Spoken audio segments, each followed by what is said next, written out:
চায়ের মধ্যে চিনি দেওয়ার পদ্ধতি পাল্টান। আপনার চা এতটাই মজার হবে যে খাবে সেই বলবে এত মজার চা আগে কখনো খাইনি। এই চা বানানোর প্রক্রিয়া শুধুমাত্র বড় বড় 5 স্টার রেস্টুরেন্টেই ফলো করে, আর এজন্যই তারা অনেক বেশি দামে চা বিক্রি করে। অথচ শুধুমাত্র চিনি দেওয়ার স্টাইল পরিবর্তন করলেই আপনার চা একেবারে ইউনিক এবং মজার হয়ে যাবে। এর জন্য একটি পাতিলে নিতে হবে চিনি। আমরা সাধারণত পানি আগে দিয়ে তার উপরে চিনি চা পাতা দিয়ে দেই, কিন্তু আজকের এই স্টাইলে একবার চা বানিয়ে দেখুন, আর চা যে এত মজার হতে পারে বুঝতে পারবেন।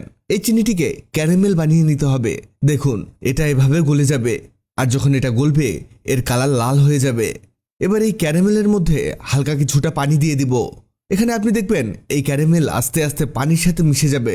এটা কিছুটা মিশে গেলে এর মধ্যে দিয়ে দিব 2 কাপ পরিমাণ পানি। এবার এটাকে এভাবে ফুটাতে হবে। আরও কিছু ছোট ছোট কাজ আপনাকে করতে হবে, তাহলে চায়ের টেস্ট অনেক গুণে বৃদ্ধি পাবে। যেমন একটি আদা, 2টো সাদা এলাচ, 3টে গোলমরিচ লাগবে। এগুলোকে আপনি বেটে দিতে পারেন, আবার চাইলে ব্লেন্ডও করে দিতে পারেন।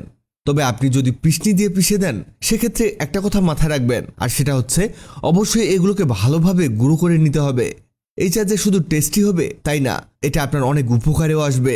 কারণ আদা গোলমরিচ আমাদের অনেক উপকার করে, বিশেষ করে সর্দি কাশিতে। এগুলোকে আমরা এই চায়ের মধ্যে দিয়ে দিব, আর এভাবে আমাদের ভালোভাবে সেদ্ধ করে নিতে হবে, মানে যাতে এগুলোর গুণাগুণ ভালোভাবে চায়ের মধ্যে চলে আসে। এই অবস্থাতে আপনি কিছুক্ষণ রেখে দিবেন। ওকে, হয়েছে। এবার এর মধ্যে আমাদের দিতে হবে দুধ। এখানে আমরা 1.5 কাপ পরিমাণ দুধ দিচ্ছি। অনেকেই কম দুধের চা পছন্দ করেন, আবার অনেকেই বেশি দুধ দিয়ে চা পছন্দ করেন। আপনি চাইলে 2 কাপ বা তার বেশি দুধ দিয়েও চা বানাতে পারেন। আর এই পর্যায়ে দিয়ে দিয়েছি চা পাতা। আপনি এখানে যে কোনো ব্র্যান্ডের চা পাতা ব্যবহার করতে পারেন, মানে এখানে চা পাতার মধ্যে কোনো ম্যাজিক নেই, তবে ভালো মানের চা পাতা হলে এর টেস্ট আরও ভালো হয়। আর অবশ্যই যে কাজটি করবেন, এরকম একটি চামচ দিয়ে চাটাকে এভাবে উপর নিচ করতে থাকবেন। এটাও চায়ের টেস্টটাকে বৃদ্ধি করতে সাহায্য করে। ফুটপাতে দেখবেন যেসব চা এরকম আপ ডাউন করছে তাদের চা অনেক টেস্টি হয়। এটা চায়ের টেস্ট সত্যি অনেক বৃদ্ধি করে দেয়।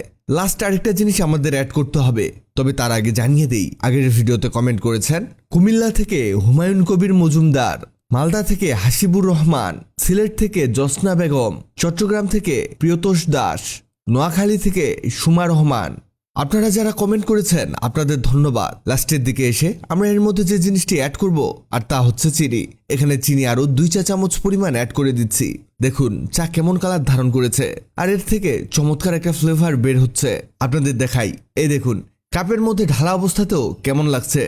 অসাধারণ, একেবারে ইউনিক একটা চা হয়েছে। যে খাবে সে আর অন্য চা খেতে পছন্দই করবে না। 2 মিনিট সময় বেশি লাগলেও এভাবে চা বানিয়ে খাবেন। দেখেই মনে হচ্ছে চায়ে চুমুক দিয়ে দেই।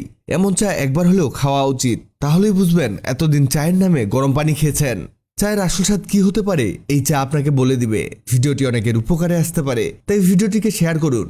আপনি পৃথিবীর কোন জায়গা থেকে ভিডিওটি দেখছেন কমেন্ট করুন, যাতে পরবর্তী ভিডিওতে আপনাকে ধন্যবাদ জানাতে পারি। ভিডিওটি ভালো লাগলে লাভ ইউ একদিন, খারাপ লাগলে হাহারি একদিন। এমন সব তথ্যবহুল ভিডিও পেতে ন্যাচারাল বিউটি হ্যাক্সকে লাইক ও ফলো দিয়ে রাখুন।